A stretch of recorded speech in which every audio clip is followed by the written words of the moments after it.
आदिवासी विद्यार्थ्यांना आता आर्थिक बळ मिळणार आहे। त्यांना मोठी भरारी घेता येईल। त्यांच्या आर्थिक अडचणीवर मात करण्यासाठी राष्ट्रीय अनुसूचित जमाती आर्थिक आणि विकास महामंडळासह कोल इंडियाने पुढाकार घेतलाय। या नवीन करारामुळे आदिवासी विद्यार्थ्यांना शैक्षणिक सोयी सुविधा पुरवण्यात येतील, तर त्यांना योग्य संधी मिळण्यासाठी सुद्धा प्रयत्न करण्यात येणार आहेत। राष्ट्रीय अनुसूचित जमाती आर्थिक आणि विकास महामंडळ आणि कोल इंडिया लिमिटेड यांच्यात सामंजस्य करार आज होत आहे। सायंकाळी 4 वाजता याविषयीचा करार होणार आहे। कोल इंडियाच्या CSR उपक्रमांतर्गत एकलव्य मॉडेल निवासी शाळांमध्ये शिक्षणाचा दर्जा उंचावण्यासाठी हा करार करण्यात येतोय।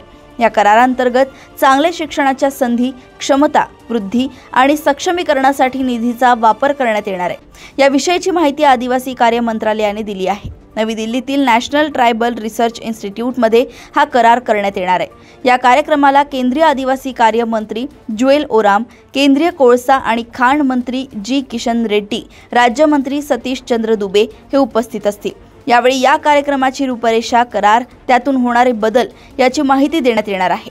या करारामुळे आदिवासी तरुणांचे सक्षमीकरण होणार आहे।